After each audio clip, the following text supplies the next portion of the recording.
Wait, what was the show? What's the show where they go to the storage units, the delinquent storage units, and clear them out? Storage Wars? It's like that. We're all gonna go down and like see if we can get the best stuff out of out of Paul's lockers. Paul's public storage units. Out of Mopop, out of Cinerama. The city's like a storage unit for his toys, like on display. Yeah. He's like that adult man who has like action figures lined up in his house, like I did in my room as a child. And I'm sure he did as well. Yeah. I bet he kept his in the box, carded, as they say. Yeah. But now that's just everywhere in our public spaces. Yeah.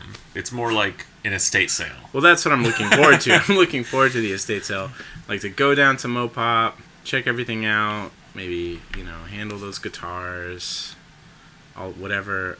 We were talking about the critter. I mean, yes. Oh, fighting over the critter. Dibs on the critter. Yeah. What else is down there? I don't know, dude. It's a bunch of fucking junk. It's got a bunch of fucking junk. Old guitars in the EMP and the Sci-Fi Museum. It's just a bunch of like. Were there costumes there? There's a little bit of that, but it's mostly like a rifle from Starship Troopers or something. It's just like a random. There's a few models. Yeah. But it's a pretty small collection too. It's like it's not that impressive or well put on for that matter. Well, in a city like this though, we'd have a lot of competition, I think, down there for trying to get the stuff. So oh yeah, no, you'd have to fight people. It would be serious business. I mean, we might want to do like divide and conquer, where you go down to Mopop, I'll go down to the Cinerama. I'm going down the docks and seeing if I can get a deal on a yacht. Oh yeah, upgrade from from my 36-foot home to 127-foot mega yacht or something. Yeah, one of the top 15 longest yachts in the world. I think at times he has had the biggest yachts in the world. Yeah, because it was him. It's like some kind of war between him and some other rich idiot. Yeah, is it Ellison? I can't remember the first name. The Oracle guy. Somebody told me a story that when they each were building their mega yachts, there was some espionage or there was some back and forth and posturing. We talked about this once, where they would lie about how long it was to kind of psych out the other one. Well, as they were building it? That's like the plot of that movie. Of the cat movie. The cat movie with fucking... De Niro? No. It's fuck. I know, I can't remember who that was. That movie was truly insane. Like, wasn't that like a French production or something? Yeah. It's like with It wasn't 9 Lives? I thought it was 9 Lives. Oh, dude, yes. Which I thought was De Niro as the cat. No. It's Kevin Spacey. Dude, Kevin Spacey. 9 Lives with Kevin Spacey. Yeah. And that it's not yachts though. It's skyscraper. Yeah. It's like it was competition for the that exact same thing. Like lying back and forth, surprising at the last minute. Yeah. Great movie. If anyone wants to see a movie from one of our great like national treasures, Kevin Spacey, with impeccable record. I mean, whose work will be treasured to the end of time. Yeah. 9 Lives is great. Also has Christopher Walken. Yes. Well, I don't want to spoil anything, but yeah. No, it's exactly like that. Things rich people do to compete because they've done everything else, I guess. Yeah, nothing has any meaning anymore. Well, isn't that really kind of the slippery slope of wealth? Is that, or what people say about pornography, is that you escalate, right? Your behavior just kind of escalates. Yeah, well, I mean, I guess you're chasing the dragon. Exactly. Yeah, how else are you going to get your thrill, really? At a certain point, you can't, making more money doesn't... It doesn't feel as good as it did before. Yeah, no, in the amount, right? Yeah. You're once you've made, I mean, look at Jeff Bezos, right? Like, he's there. Uh-huh. Once you're worth however many hundreds of billions, 160 billion for him. adding another 50 billion is like whatever. So what you have to do to chase that dragon instead is you have to start inverting it and see if you can spend it like a bigger and bigger asshole every day. Like, for Paul Allen, who was a petty nerd and a small thinker and like a really like new money too, also. Yeah, absolutely, but like just a totally pedestrian, like boring man who son of a librarian collected. Well, like let's, wherever he came from, like he's just a boring loser who wanted to collect action figures and guitars and yachts and planes and got into real estate. Like, that's it. Like, now at least Jeff Bezos, who is just a delusional asshole, at least his vision may be fucking stupid. Yeah. But he has vision. He's like, he thinks he's going to take the human race into fucking space. Right. And wait, doesn't Paul Allen have a space thing too? They all do. No, I don't think he ever did. Is he the one? I don't think he ever did. And I think that's a good point. I think that Jeff and Elon and a lot of our other friends, they like staring into the abyss. But Paul was never like that. He likes sports. Apparently. He owned, 3 sports teams? Is that right? The Seahawks, the Sounders. Dude. No, I knew there was something. Dude, hang on. Of course. Yeah.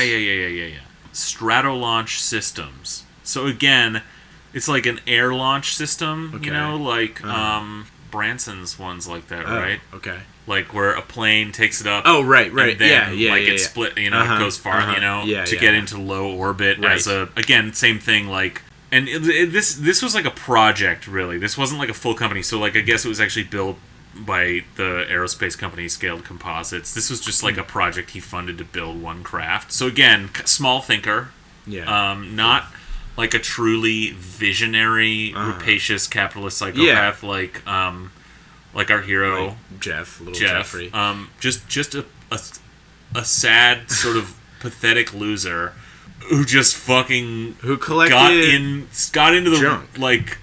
But also like made his money like all these guys, just like getting in the right place at the right time. Well, he was forced out too at Microsoft. Yeah, that's right. Yeah, so he had to Gates. He had to choose like while he was sick. Yeah. So, just think about that. Yeah, those guys are. Chew on that a little bit. Yeah. That whole world. I mean, but people. Well, that's what we think about Paul Allen. Just a boring fucking nerd. With too much money. Like, he just, like, all of his, banal interests, he just sort of, like, shat all over the city. Mm-hmm. I mean, I remember, like, people now, like, half the population in Seattle have moved here, like, long since the EMP was built. But if you recall, people in this town had, like, a very natural human reaction to that. Which was that it was fucking offensively stupid, not to mention like viscerally ugly when it first went up, when it was like giving all this public space to this jerk to put this stupid fucking it's museum. A storage unit. I mean, it is. And like, anyone who ever went there and went like, this sucks. What was the idea even? Like, what was what was this supposed to be? Like, I think it's changed a lot. I think there are still remnants of what it was, but like, I think some of this is still there.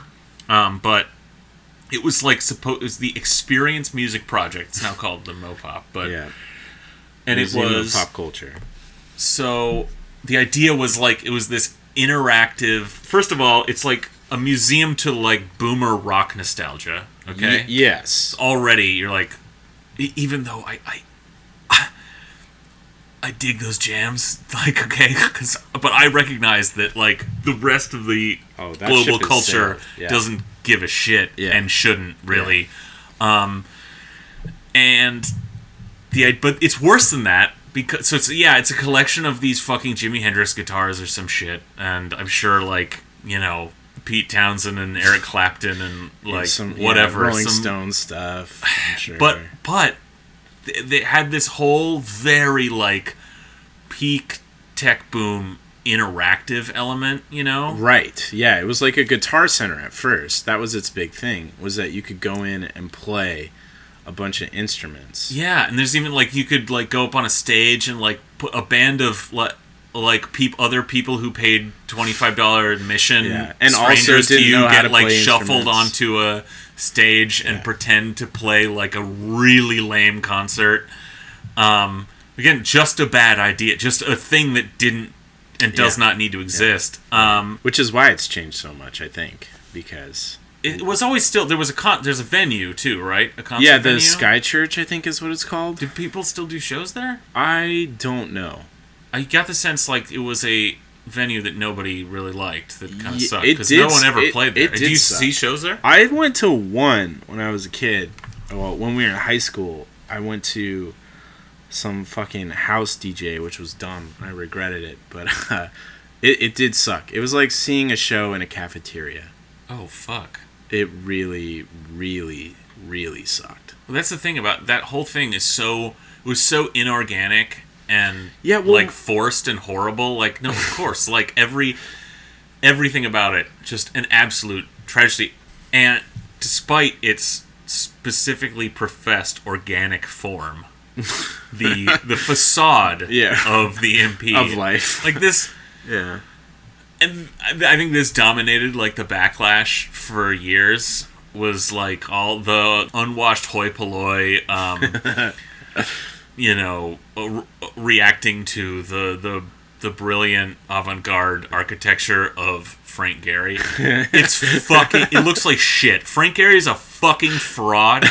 He's a terrible fucking architect. The shit he builds is banal trash. Yeah, well, this is for all our listeners, all three of you. This is the second time I'm hearing this rant, because I heard it when the Star Trek stuff came through, but Greg is right. So continue, Greg. Let's hear this. Well, the Star Trek exhibit was okay. That was a traveling exhibit. Like they had actual cool stuff that like the level models. of stuff that you thought would be there all the time. Right, the sci-fi museum, you would think like, oh, he made a whole museum to it. Yeah, no, it's to just science like a basement fiction. full of like some really like D-list like props from movies. Like some shit. like the critter. I mean, it looks fucking cool. No, that's what's cool. Is the coolest thing in the whole thing is a critter. Like that's literally the coolest thing. Fuck. Sorry, I derailed you, but like when you go in there, because you see it from the outside, and like Greg's saying, it looks organic. It looks like it's this cool sort of almost like Gaudi-esque sea creature building, but you go in and it's like this shitty warehouse that looks like a 1990s set location for a shitty sci-fi that you'd see on Mystery Science Theater. Right, no, that's exactly what. Wow, that would be a great and location for it a has shitty none sci-fi of that organic. Under those organic components on the inside, it's like a big laser tag arena or something. No, and that's the secret to Frank Gehry. Frank Gehry is just like he's a guy like Paul Allen and like all these tech guys. Someone developed a technology, some smart people. He was just a young like wannabe architect who just got in on the ground floor when like 3D CAD technology was developed. And he saw the way you could use that technology to create some outlandish, curvy form.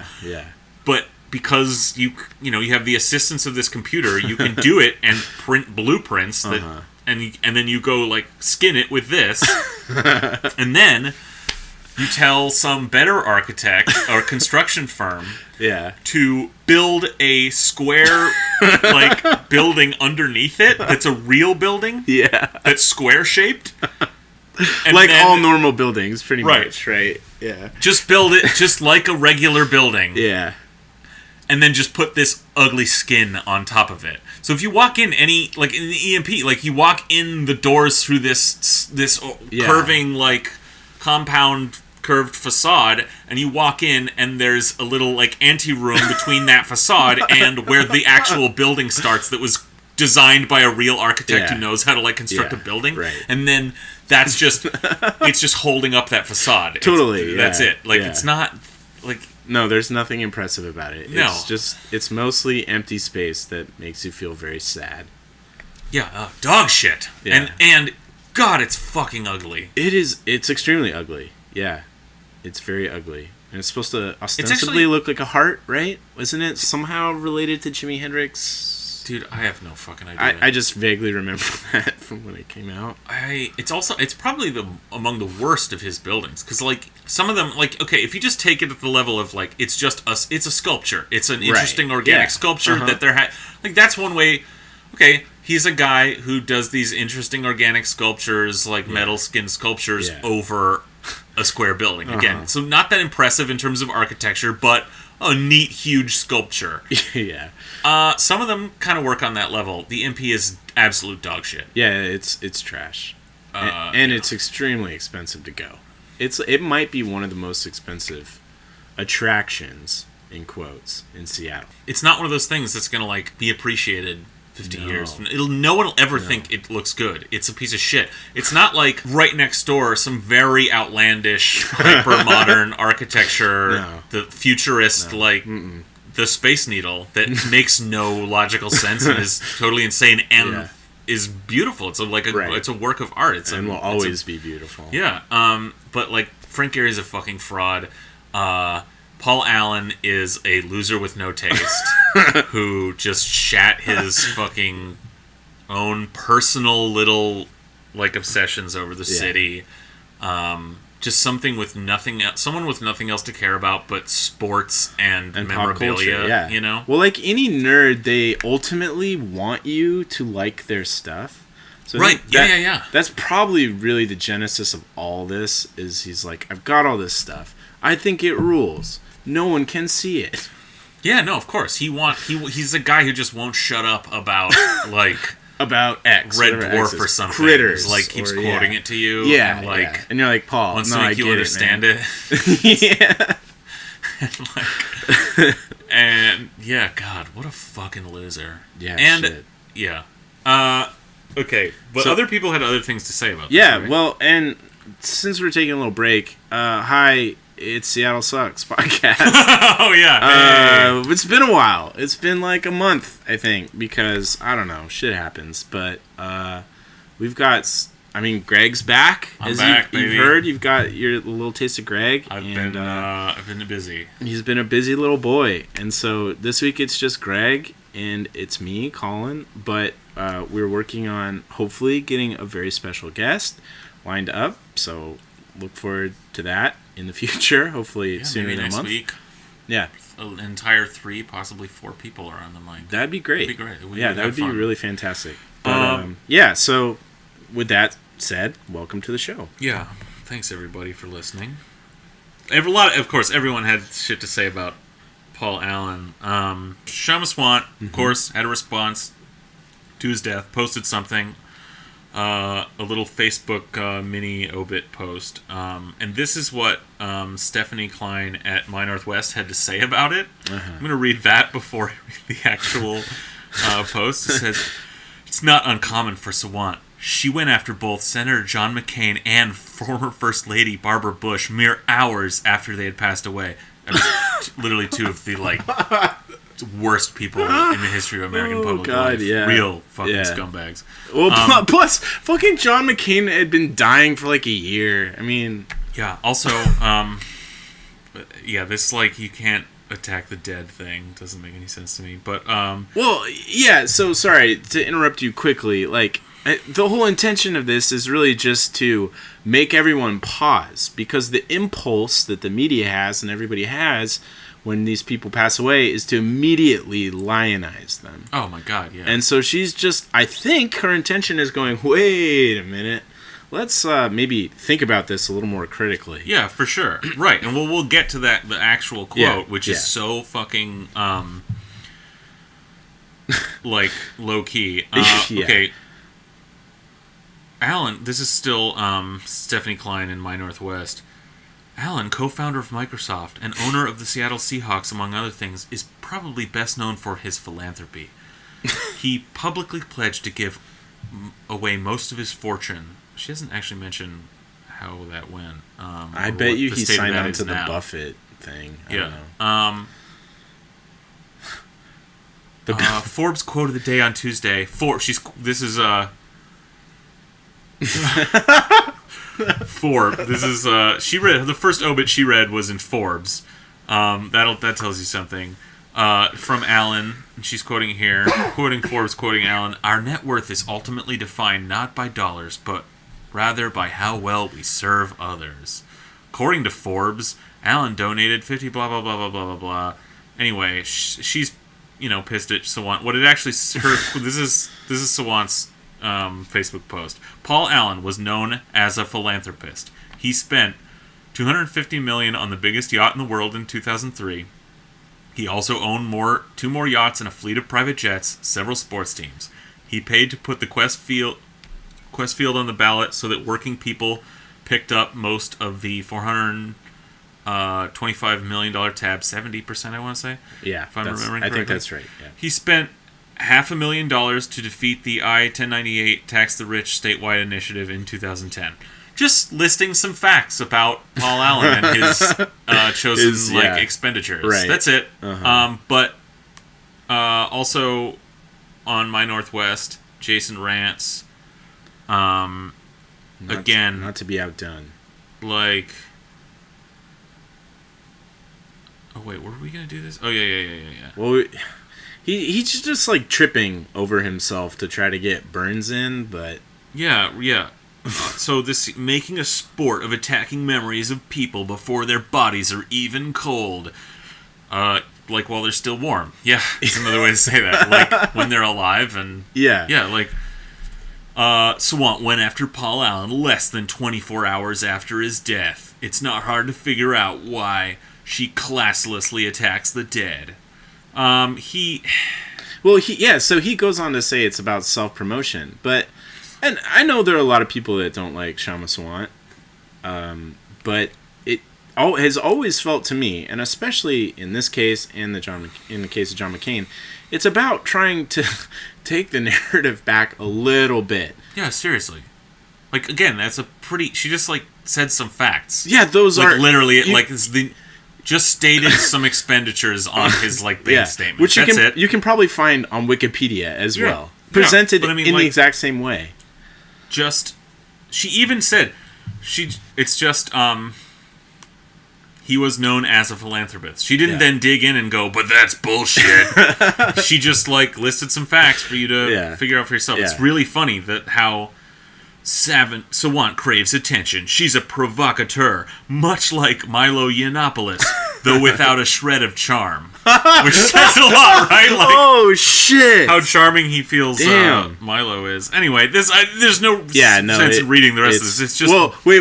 Drivel. Can you read the hilarious line that's like, where he just says she's a terrible person? Oh, no, this is great. This is great. But above all else, Sawant is a bad person. This is after that same thing. But above all else, Sawant is a bad person. She is a legitimately bad human who represents the worst of humanity.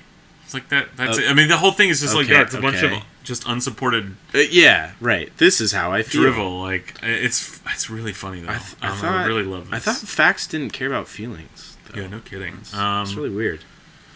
Didn't you want to read from our friend Bezos Town? I think had the best take on Twitter of Paul Allen's death. This was the best thing. Yeah, actually. So Bezos Town, if you're not following... Bezos Town on Twitter, please do already. Awesome folks, because we don't know if there's more than one, and we don't know what they are. We just know they rule. So they had this awesome tweet, I think the day that Paul Allen passed away. So it's a dialogue. Me, a very rich and powerful Seattle billionaire, just died. My kid, eyes light up. Jeff Bezos? Me. No, sorry. Paul Allen. My kid. Wah, wah. Raising him right. Yeah. Raising him right. I want to believe that's truth. I hope so, because that owns so hard. Yeah. Get them while they're young. Indoctrinate the young while you still can. It's very important. Okay, but we're really just building up to the meat here, which is this just amazing, beautiful. The Times has been on a real spree.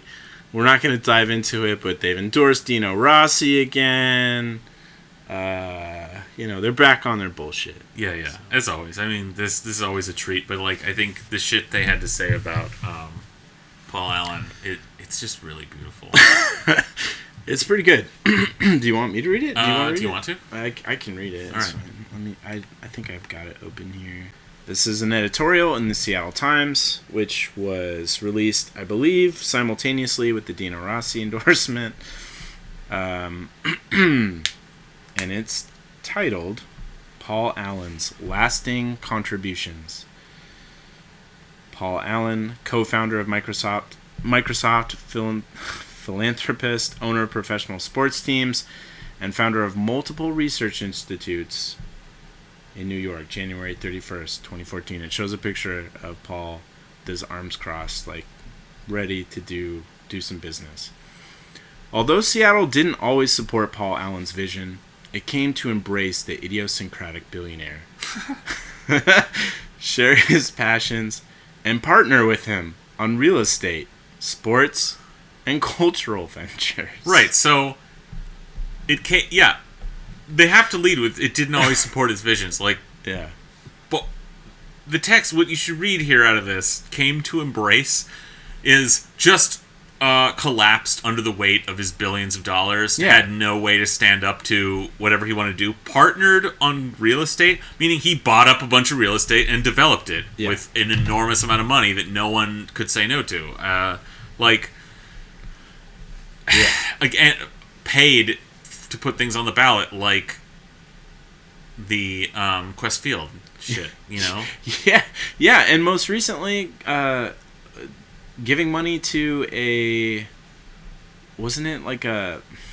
giving money to keep conservatives in office or something? I mean, just more of the same. Yeah, just another rich asshole. Yeah, someone above the reality of politics that we all must endure.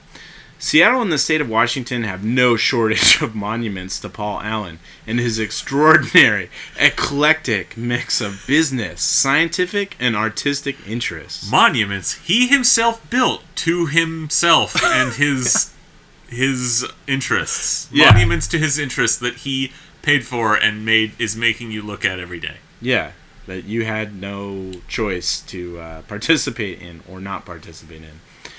Allen's gifts are also seen in the farthest reaches of the globe, where the personal computing revolution spurred by Allen and Bill Gates continues to unfold and bring knowledge, opportunity, and economic gains to developing countries. Well, that's... Okay, so this is some pretty boilerplate neoliberal shit about technology improving people's lives around the globe, which, I mean, obviously that's just not true in any meaningful way. That's horseshit. But they just gloss through the personal computing revolution spurred by Allen and Gates.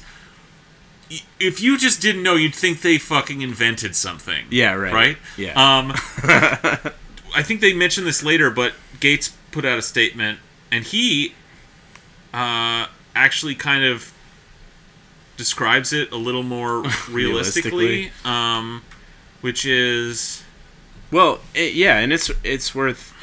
if you aren't aware of this, Paul Allen and Bill Gates met at Lakeside, actually. Yeah. They are both students. Paul was older than Bill, and they would work...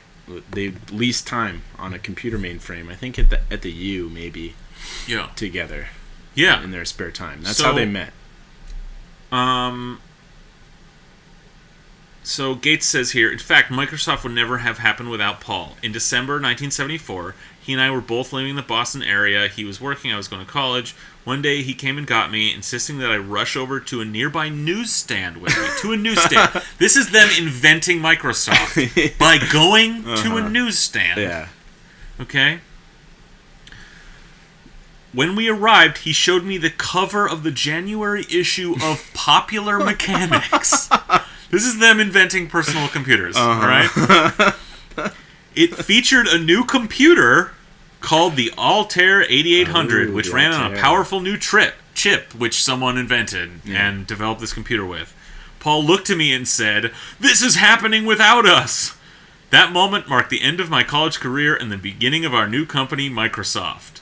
It happened because of Paul. So basically, we saw that people were going to make money in a business because of these... In a very obvious way. these new developments. Yeah. And that's the genius. But that passes for genius in our society right now today. Seeing money lying on the table. Timing, Which, hey, which not is everybody everything. does. Not everybody can. Yeah. I mean, give them credit.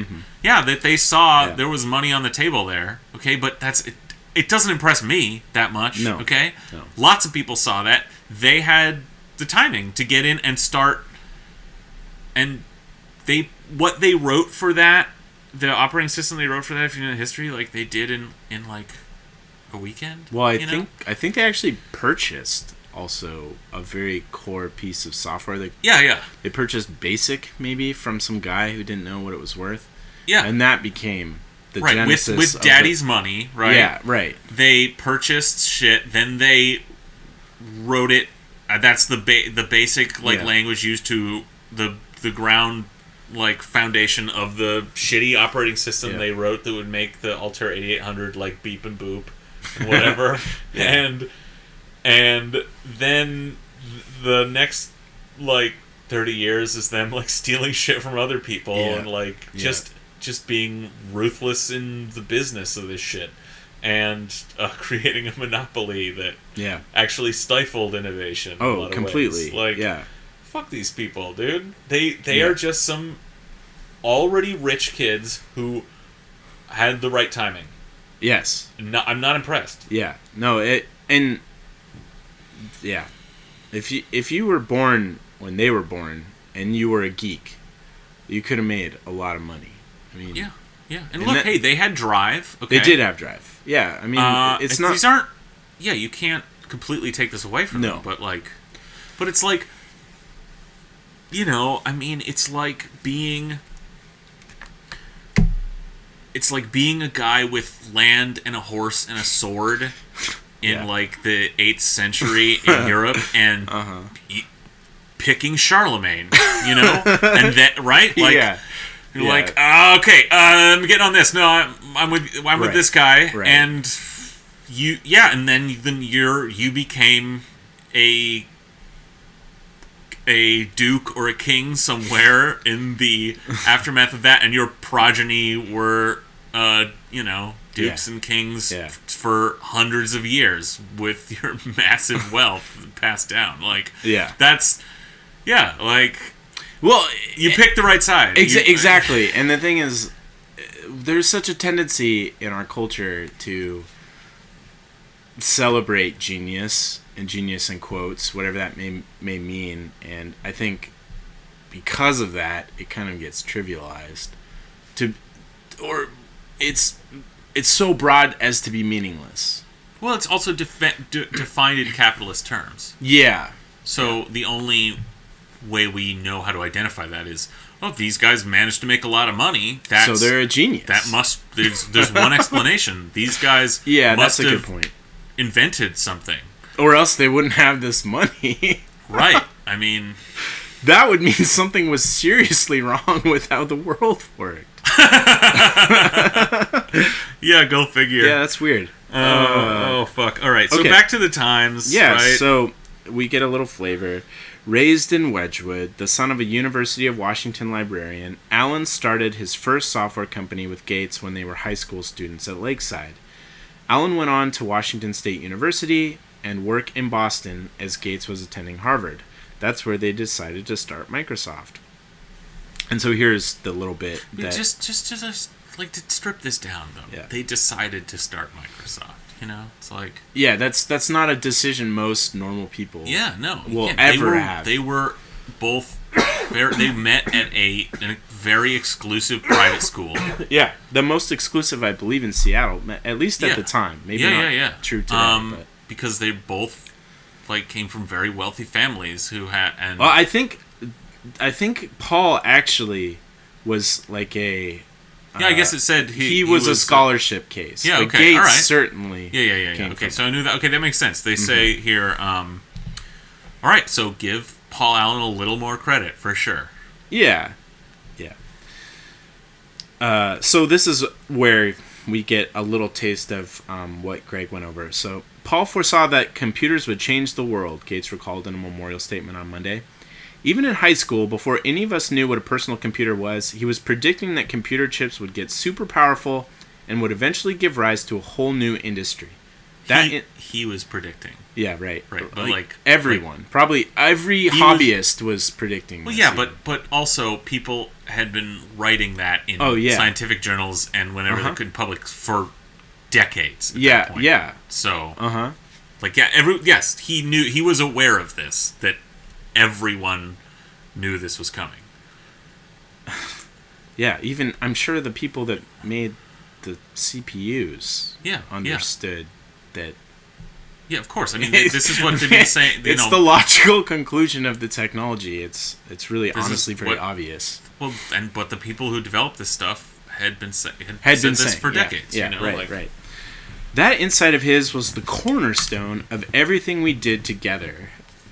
Until I would force him out with my good friend Balmer. As the region mourns Allen's passing on Monday, it's an opportunity to celebrate these lasting contributions, as well as the curiosity and enthusiasm that shaped his life. This is also a time for Seattle to reflect on whether its schools, neighborhoods, universities, and political climate remain fertile ground for raising world-changing entrepreneurs. Ugh. That is some neoliberal bullshit right there. Like, that's all we can imagine. That is our only definition of genius. That is our only concept of how to change or much less save the world. Yeah. Is cultivating, like, bloodthirsty capitalists. Yeah. You know? Yeah. Like... And perpetuating the education myth, that education will solve any problem that we possibly have as a society. Yeah. Will this place encourage its next Paul Allen to stay, invest in the community, and plant seeds for future growth? Or will it become more tribal and divided, allowing opportunistic special interests to stoke resentment and demonize the successful? I feel attacked. I feel demonized right now. Yeah, I am. Yes. This. I don't know how much it has to do with our civic institutions or our education system, but I'm from Seattle and I am here to demonize the successful. Well, and again, it's like you're saying, I mean, successful by the definitions of capitalism, not successful by any social good kind of measure. Right. And I mean, of course, the running theme, besides like genius and entrepreneurship and innovation, with when people talk about Paul Allen, is the philanthropy thing. Yeah. And we haven't really touched on this yet, but I as far as I'm concerned, philanthropy is a social ill. Yeah. It represents undemocratic power. This guy had the power to step in and in some limited hand-wavy ways, like, contribute to his society, maybe. Yeah. And all that means is this particular rich asshole, to some degree, along with his yachts and memorabilia collections that he forces you to look at like Clockwork Orange, just had a strong sense of noblesse oblige. Right. Yeah. Like. Yeah. Well, and I think you're totally right, and we've definitely harped on this a bit on the show. But and if this is not the first show you've listened to, you've probably heard us talk about it. But I think this is becoming increasingly clear in even the last year with what's happened in Seattle, with not just Amazon's influence against the employee head tax, but Paul Allen's investment in this gun control initiative. Yeah. And that's just in Seattle. This is happening everywhere. These people, they operate outside and beyond the normal political realms, at least that we can influence. Well, the power is growing so uneven. Wealth inequality is the wealth these people have at the top is so astronomical now that I think, like, obviously, like, our politics has been dominated by money for decades. Maybe but ever. like, yeah. and to some degree, yes. But I think it's another way that they're chasing the dragon, right? It's like, Yeah.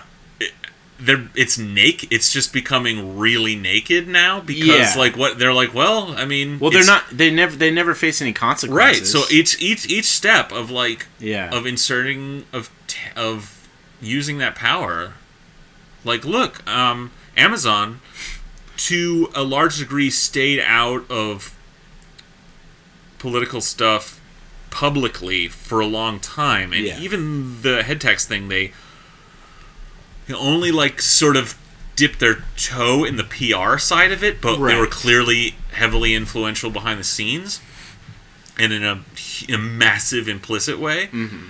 But it's not like they didn't learn from Paul Allen's example over just in this town alone of all the stuff. He was like, well, yeah, I'm going to throw my money around these big things that are, that some stuff that, your bleeding heart liberals will love, and some stuff that's just about making me rich, and they love me for all of it. And so right, someone like Bezos and the folks at Amazon, they're like, well, okay, I guess that's how the world is now. Let's use that to our advantage. I do own one of the nation's most important newspapers. I control the message to some degree. Like. Yeah. Well, from our last show, he feels that he's a custodian, or like he's a guardian of democracy by owning the Washington Post. Yeah. Very cool. Yeah. Very, very cool. Although the region didn't always support Allen's vision. Oh, this was at the top. Yeah. It eventually embraced the idiosyncratic billionaire, shared his passions, and partnered with him on real estate, sports, and cultural adventures. So again, this is like, at first, this woman didn't like being throat fucked by her companion, but over time, she learned to accept it. This is some kind of like rape culture myth, isn't it? It's like, it kind of, yeah. By like, which I mean, you know what I mean? Yeah, like some kind of, like he's forcing his wants and wills and desires on us, and now they're trying to convince us we like it now, and we're starting to believe we're did. Like, we're trying to get into it. Yeah, we're like, that wasn't so bad. There's some thrill there. Well, that is actually the gist of this, right? Yeah, they're saying like, well, it actually did kind of suck all that shit he did. Natural human reaction was disgust, like visceral disgust between the EMP and Questfield, like just like visceral disgust. But now time went on and people have been worn down, and the narrative has been harped for so long in this paper that he's good. Now a city father. Right. Like, you liked it all along. Well, oh god, this is perfect. In his own way, Allen hugged Seattle back. I mean, like, that's it, right? Like, yeah, dude. When he pushes me down the stairs, it's because he loves me. I'm just being a dumb bitch sometimes. I'm just so stupid. I mean, that's kind of... Dude, wow. The gist. Or at least that's what I'm getting. Directing much of his philanthropy to the region, establishing research institutions in his hometown, generously supporting the UW and WSU, and sharing his vast collections of rock memorabilia, technology, and vintage airplanes with the public. You love it. Yeah. Well, yeah, so this is like, he does hit me, but he's got an IROC Z, and he takes me out for pizza sometimes on Friday, and that's really fucking cool, okay? Oh my god. And look, again, like, some of that philanthropy, sure, maybe it is positive in some way, but it's like that wealth that he shouldn't be allowed to have, you could control democratically and actually maybe solve some problems. Oh, could absolutely solve. Just think of, like, there are 3 people that have residences, like, within, let's just say 20 miles. I don't even think it's that big of a radius. I think it's more like 12 miles. And they have almost $1 trillion in wealth between the 3 of them. Bezos, Gates, and if you throw in Paul Allen, like, $250 billion. Yeah. That's crazy. That's crazy. Yeah. And that's 3 fucking people. There are hundreds of billionaires now. Like, literally hundreds. More than can be listed in that fucking... What is it, Forbes that does the billionaire list? Yeah. Yeah. And again, like, to reiterate your points that you've made before, Greg, it's like...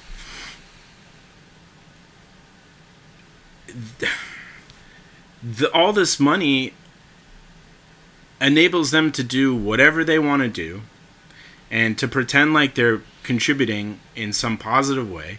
And as long as we continue to accept it, like we did with, well, to some extent, they did with Amazon's and Jeff Bezos's first day mindset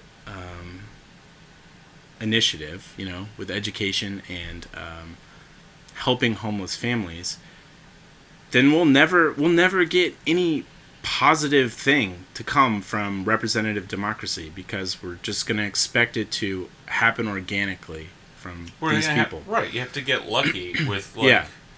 That somehow the noblesse oblige, the benevolent, moneyed, amazing person is going to do the right thing. And it's like, as long as they appear at least slightly benevolent, then that just forestalls the revolution. You know what I mean? That's all it takes right now in our politics. Totally. Our, like, neoliberal outlook is, like, if you can point to any of that little tiny sense of noblesse oblige, like that, look, the aristocracy is fulfilling their obligation to the peasants. Shut the fuck up. Yeah. Then we can praise them like the heroes that they want to be, and that's it. And then we don't come and take their money with pitchforks and torches. Oh, God. Well, it's funny you say that, because that's reminding me, I think on the last show, I brought something up about neoliberalism, but I didn't get to make the point. I think it's from Capitalist Realism, that it's meant to be restorative, but restorative in the sense of restoring an aristocracy.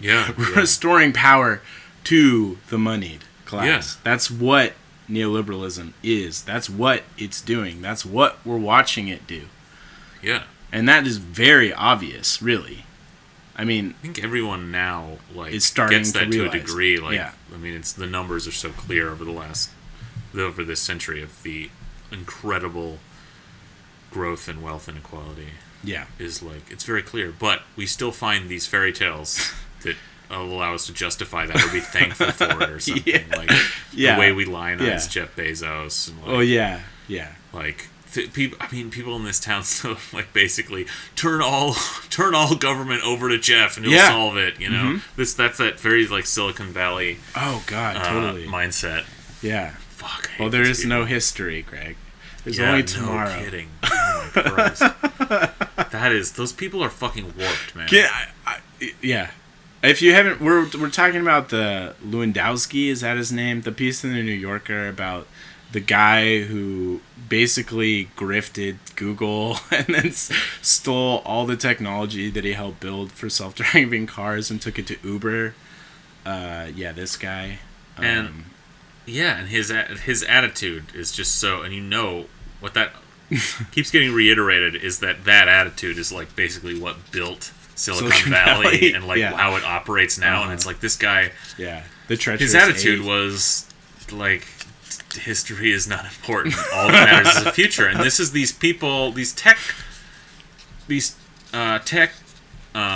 dukes are basically, their attitude is like, as long as we're innovating, as long as, like, we're moving forward, like, that's its own good. You know? Yeah, it's truly the ends justify the means. So, like, for Amazon, like, as long as they're innovating new ways to shop, and, you know, then that justifies whatever else they're doing, because they're moving society forward in some sort of nebulous forward direction. You're completely right, because when I talk about this anecdotally with people who aren't of the same ideological persuasion as I am, which is most people, that's the resistance you get back. Is that, well, before Amazon, I couldn't get a package the same day. I couldn't get groceries delivered to me. I couldn't have a little pill that listens to my commands and shows me entertainment on my television. Like, and okay. Like, yeah. But those things are utterly banal and stupid. Well, absolutely. They solve only the yuppie class problems. Yeah, like problems you don't have. Exactly. And the trade-offs are hidden from you in your personal yuppie life. Mm-hmm. The people who like slave away in poor conditions for low wages, you don't see that. The whole industries of small retail businesses that have been put under by companies like Amazon and Amazon itself, like you don't see that. So like it's been marketed to you in a flashy way, these things as like these incredible innovations, but they're very dumb. Oh, incredibly dumb. And the irony too, I love, is that we're kind of digging our own grave with all these things. It's like, oh well, I'm saving time because now I don't have to go to the store, and like now the idea of in a culture that wasn't so fucked up, the idea of not having the time to go to the store and being impressed by like would be horrifying. Like it's because of companies like Amazon and their insistence that you work constantly. And exactly. That was the point I was trying to make. Is like, you have more time so that you can do more work, because like you were telling me, Greg, like most people now, the job they do was 3 jobs 10 years ago. Oh yeah. And that's only going to continue. And our whole attitude of what work is now, is like it's now pervasive. Yeah. Anyone you talk to in any business now, it's like the attitude of what work is like if you're at work, like you're working your ass off every minute that you're there. Right. And that's like the logic of that only makes sense in a truly like dystopic hellhole. Like that the idea that a concept like time theft can even exist. Oh Jesus! Like, don't get me started on that. Is really fucking telling, man. And it's thanks to the thinking of people like Jeff Bezos and the people at Amazon and other of these people who see the rest of us as fucking tiny cogs. Facilitators to their whatever, to their ends, whatever those may be. Whether it's they want to buy a fleshlight from Amazon, or they want to watch Trans America on Amazon Prime Studios, like, yeah. So we'll just finish this up. Alan also drove a hard bargain, continuing the theme of, well, he actually sucked, but we're going to convince ourselves we liked him. Yeah. In convincing him to save the Seahawks, the people of Washington State agreed to pay 70% of the cost of a new football stadium. In convincing him to save the Seahawks. What is wrong? Like, again, like, what the fuck is wrong with people? There are people dying in the street, and have been since fucking Mayor Murray, and nothing is changing, and we've got this narrative of, oh God, we've got to have sports. We've got to have the Seahawks. They need to be saved. And the billionaire, we convinced him to save us, but he made us pay our fair share. He made us, Well, yeah, he's a stern dad, but a good one. It's the fucking World Bank. It's David Graeber, debt, right? Like, yeah. No, it absolutely is. This idea of like, responsibility and which leads to austerity. No, it's just it's exactly that. It's but it's just it's aggravating. As I don't know, I'm a little bit triggered by sports, I guess, recently, because the county just decided to pay some percentage of the money that the Mariners were asking for, which was over $100 million. And now we're doing all this work to get an NHL team that I don't fucking care. Nobody gives a shit about the NHL. Jenny gives a shit. She does, because she just wants it to be a checklist. She wants she needs Right. to just hit that When mark she- on her performance review. So that when she runs for the Senate, Right. Which for she's governor. Yeah, which she's no doubt gonna try to do. that'll be like the whole thing. yeah. I brought the NHL NHL. team. And under my watch, literally hundreds of people without homes died on the streets. yeah. Oh, also, I founded an innovation advisory council that's met once in like 70 days and hasn't produced a single innovation. I personally hope they never meet again, because anything they do is going to be like, they're going to innovate. I mean, well, we talked about this. It's going to be something robotic that kills you, probably. Yeah. So, yeah. No doubt. It's like, No doubt. literally, it's going to be like anti-homelessness robots. Oh, so for sure. That's all they're going to come up with. Because it's about aesthetics. It's not about anything else. Yeah, so let's hope they never meet again. And since we're speaking about this, I think Brett Hamill has a show this Friday, the 26th, Northwest Film Forum, doing his Seattle process. And I think this is a bit. I don't think this is for real. He claims he has a leak from the Innovation Advisory Council, some of their innovations. So That sounds like a good bit. yeah, so I'm hoping it's a bit, and you should go check that out, and I bet it'll be pretty funny. But yeah, so Fuck. Oh, is there more to this? there's a little bit more, and since we're talking sports, we haven't mentioned this yet, I don't think, but everyone now is just coming all over their very tight football jersey pants to get Jeff Bezos to somehow purchase the Seahawks and become the new owner, including the Dallas Cowboys owner, Jerry Jones. Why? He said he would literally piggyback.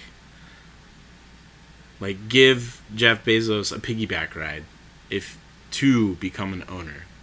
I don't know. Why does that guy don't care? know. Just so they can... Maybe it's some weird club. Maybe it's like... No, yeah. It's it definitely is. Fucking Eyes Wide Shut. Yeah. But, who owns, presumably Paul Allen's share, I'm sure that's, Just a he had a majority or will something. somewhere that... I think his sister is the executor, or at least inheritor of the whole estate. Huh. That isn't being given to charity. So, yeah, why does it... So people... who cares who owns it? Exactly. If it's just gonna be some rich people, who cares which ones? Well, and the pieces that I've read are like, well, okay, Jerry Jones wants it to happen, but his sister doesn't appear to like football, so she probably won't want to manage the team. Have anything to do with the team. And it's like, who gives a shit? I mean, why not just hang on to it? No, but you know what? In the sports team ownership, is like a thing. It is, for some reason, even though they're just these rich assholes, it does have trappings, and it has there's some theater to it. It's like you're supposed to show up and occasionally and be the owner or something. There are some things people want you to do. You gotta chug a beer on the 50-yard line. Yeah, or you're supposed to say things publicly occasionally. I don't know. I don't follow this stuff, but they are figure, right? They're not. Sure. I don't know. That's. They because the brand kind of, in some ways, at least when you've got these very big personalities like Jerry Jones and the owner of the Patriots, what's that fucker's name? It's not the Kellogg guy. What's his? I don't know. Some major that guy. They become part of that brand. But yeah, who cares? I They just it's don't. It doesn't matter. People cheering for him to buy. They just want their hero Jeff to be even more more heroic. Yeah. They're it's. Yeah, they're I think you're really cheering into the Coliseum or something. They're they're thumbs upping that he steps in and buys the Seahawks. And takes the 12th man flag off of poor Paul Allen's his coffin. Body. Oh God, is that how he's gonna be buried? Please. I don't know, man. Oh. Seattle voters also rejected Allen's proposal for a grand park in South Lake Union. That actually sounds like it was probably a good idea. The park, not the rejection. But the city ended up spending around $500 million on infrastructure supporting his development of offices and apartments there instead. So again, there you go. It's like, well, what good did he actually do? He helped. These people are accelerationists. They really are. They're just trying to destroy the Earth so that they can go live in space and have sex with aliens. I mean, there's no other explanation. Like, I mean, it's like, oh, I mean, but the text of that is really just, he was a real estate developer. He was very rich, so he bought land, and then it got bought and developed. Like, right. It's like, that's how real estate works. That's how our wealth is. That's how growth works, is for profit. I mean, so it's like, yeah, that could have been any rich. Oh, absolutely. Guy. Yeah, I mean, it just happened to be Paul. Yeah, so usually it's some other like rich guy or their firm. Allen's real estate company was chosen to lead a massive redevelopment of the Seattle Housing Authority's priceless Yesler Terrace property overlooking Elliott Bay. Pundits will debate who got the better end on some of these deals. But Seattle and the rest of the world are richer and more fun because of Paul Allen. You know, that whole article really supported that last sentence. Yeah. How are we richer? No, we're all so much worse off. Well, you know what? Like, maybe we are richer. We are richer because no one from Seattle lives here anymore. It's all fucking Californians that work for Amazon. Yeah. Like, yeah, so we're literally richer. Yeah, or the people who weren't gentrified out yet. No, yeah, I mean, yeah, there's an at what exchange, cost? there's a class population exchange in the city. Like, people left the city because they were too poor, so and richer people came and replaced them, so we're richer now. Yeah. And we're certainly not more fun. We are a sterile, like, New York wannabe fucking cement garbage bin. Oh, we're so much less fun.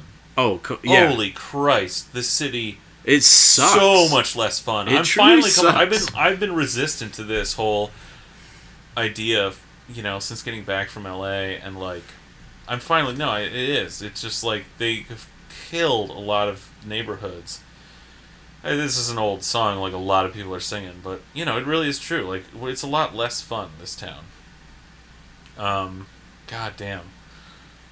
But like I guess it's like the whole rubric of success and of regional wealth is totally stacked. Like, if this just amorphous idea of the city is your rubric, is how you Seattle is richer, but like that has nothing to do with actual people many of whom so many from like a broad wealth strata and background and class have been forced out completely. Yeah. I've been forced off solid ground. Yeah. Well, I saw Day tweeting about this recently. I think he just moved again. I think he lives in like Des Moines now. Fuck, dude. Yeah, I mean, how? Yeah, no one. You can't. You cannot live here. So yeah, and what we've truly sold our soul to these people. So yeah, these people who built up, like Paul Allen, a shitload of luxury apartments so that they could turn those over on the global like real estate market and cash out, and now they're just sitting there empty. Yeah, and we've got all these restaurants that honestly are all the same, open and close all the time, just garbage. No music anymore, nothing. That is I mean, there still is, like... Yeah, that scene is different for sure. Not that I care. I fucking hate live music. But, but yeah, I mean, there's still, of course, places to see music. But it is different because there used to be a lot more dive bars that would have, shows every night. Yeah. And now those are all much swankier places that are... Yeah. They've probably been bulldozed, and now they're multi-use apartments or condominiums or something. But... Fuck. Yeah, so, Thanks, Paul. Yeah. Thank you, Paul. It's so much fun. Thank you for being a billionaire and being from here. That's awesome. Thank you so much for that. Seeing money on the table and having an opportunity to grab it. Yeah. Thank you for jizzing your own personal obsessions in my face. And making me swallow it. Thank you for being a banal, dull loser. Yeah. Who, like, isn't even as cool as Jeff Bezos. Who is probably, like, is a non-human android. Yeah. But, like... yeah. Newer model. I guess that's a little unfair, maybe, because I think maybe my analysis previously has been that, you know, Jeff Bezos should concentrate more on here on Earth, you know? Yeah. But I don't care. There's nothing good to praise about Paul Allen, so on that rubric, I'm going to call him just a boring loser. That seems perfectly fair to me. Yeah, cool. All right. Well, awesome. So that was it. That was our Paul Allen tribute episode. Yeah, our obit to Paul Allen. Remembering Paul, how his smile made us smile. So if you're not following us on Twitter, please do that. We're at Seattle Sucks Pod. Yeah, drop us a tweet. Yeah, because, we'd love to hear from you. I feel like our podcast goes out on so many different places, directions that it's hard to really know how many people are listening because the way we hosted ourselves, right? Yeah, it's very imprecise. Yeah, so we getting some feedback from people about like that you are listening at all would be cool. Yeah. Or hearing like, hey, give us suggestions about what to talk about. Yeah, maybe does anyone out there wants to come on the show? Mm-hmm. We're looking for guests, so yeah, if you feel like you have something to say, we would love to have you. So get in touch with us on Twitter, or you can send us an email at seattlesuckspodcast@gmail.com, I believe, if that's easier for you to do. And you can also find our show on iTunes or our website, which is seattle.sucks. And also, I know we've harped on this a bit, and we ourselves are becoming part of that aristocracy that we've been railing on with our Patreon. But if you'd like, we have a Patreon. You can give us money, and that will help us to continue to live. That might help us have more motivation to like keep up a regular schedule as well. Yeah. Yeah. Because right now we feel like we're just talking into the abyss, essentially. Yeah. Yeah. Which is fun. Yeah, it is. So fun. All good. Though we have some diehard fans, and which is cool. We see you. We do. Mr. Rigdon, is that his handle? Jason Rigdon, I think that's his name. Yeah, he's got a podcast. Yeah, thank you for listening and for always amplifying us. And Bezos Town again, awesome folks. So if you're not following either one of those, because you mentioned Jason has a podcast or several. He also has a list of Seattle-run podcasts, which you should check out. Yeah. If you want to support local podcasts. Or maybe we can put that in the show notes. In the notes, yeah. Yeah, we'll do that. But yeah. Cool. Thanks everybody. Thanks for listening.